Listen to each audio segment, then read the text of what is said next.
Asalaamu calaykum. Maanta mawduucina wuxuu ku saabsan yahay Vladimir Komarov, kaasi oo ah duuliye ka soo dhacay hawada kuna soo dhacay dhulka isaga oo dambas ah.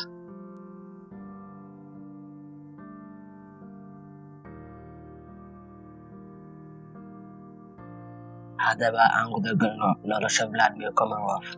Vladimir Komarov wuxuu ku dhashay magaalada Moscow sanadkii 1927 kadib 7 sano oo dugsi hoose ah.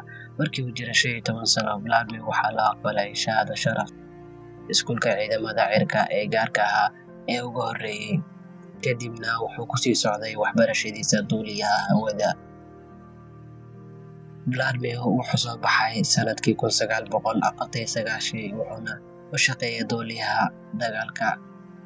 Sanadkii 1959 Komarov waxaa lagu casuumay inuu ku biiro barnaamijka cusub ee booska Soviet, waxaana lagu daray kooxdii ugu horreysay ee Soviet Cosmonauts. Kooxdaasi oo ahayd koox zaid u tababaran. Lama jeedin inuu noqdo cosmonaut. 32 bilowgii tababarka Komarov durbaba wuxuu ka sara maray da'dii loo baahnaa, taasi oo ahayd 27. Isaguna ma uusan u joojinin oo wuxuu dhammaystirtay tababarkiisa. Komarov wuxuu dhammaystiray tababarka cosmonaut 1961, waxaana 1964 loo doortay inuu noqdo taliyaha howlgal 3 nin oo ugu horreeyay Vashkod 1 oo ay weheliyeen Konstantin Baklistov iyo Boris Yegorov.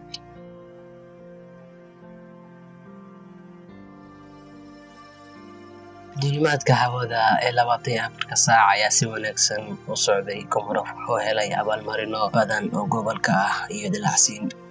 Markii la gaaray waqtigii la tijaabin lahaa duuliyaha cusub ee Soyuz, waxaa la sheegay in Gagarin laftiisu uu ku taliyay in Komarov uu noqdo duuliyaha. Shaqada Komarov waa la ansixiyay, Gagarin ayaa laga dhigay. Gagarin iyo Komarov waxay ahaayeen saaxiibo wanaagsan, isla markaana dad badan oo cosmonautiga ah ayaa xasuusta waraysiyadoodii dambe ee ku aadanaa in Komarov uu oggolaaday inuu duuliyo qaladka Soyuz 1 si loo ilaaliyo Gagarin.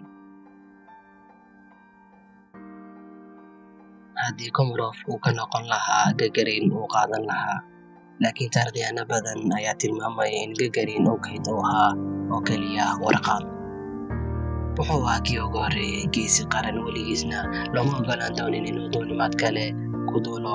Si kastaba ha noqotee,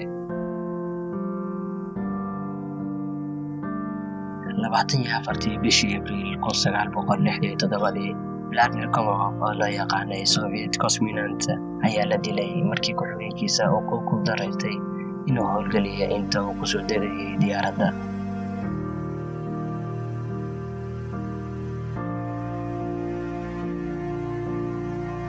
Vladimir Komarov wuxuu tijaabinayay diyaaradda cirka ee Soyuz oo ku dhex jirtay tartankii bannaana ee u dhexeeyay Maraykanka iyo Midowga Soviet. Horrayntii 1967, barnaamijka Maraykanka wuxuu ku dhacay musiibo u gaar ah. Gus Grissom, Edward White iyo Roger Jeffrey oo ah astaan-bixiyaasha NASA ee barnaamijka Apollo ayaa lagu dilay dab intii lagu guda jiray baaritaanada dhulka. Waxaa loo qorsheeyay inuu dib u soo jaleeco jawiga, laakiin wuxuu ku adkaystay maareynta markabka, mana uusan awoodin. Komarov oo ahaa duuliye diyaaradeed iyo injineer diyaaradeed ayaa safarkiisa ugu horreeyay ee safarada ahaa sameeyay 1964, 3 sano ka hor safarkii dhicisoobay ee 1967. Waxay qaadatay 2 safar oo dheeri ah oo dhulka ah ka hor inta cosmonaut uu maamuli karin dib u soo noqoshada. Markii Soyuz gaaray dheer ah 23,000 oo fiit ah, boodh ayaa la rabay in la diro, isagoo Komarov si nabadda dhulka u keenaya. Si kastaba ha noqotee, qadadka shaygu way isdhimeen inta lagu guda jiray dhibaatooyinka farshaxanimada, mana jirin wax raadad ah oo taariikh ah. Komarov ayaa dhulka ku dhacay, wuuna dhintay.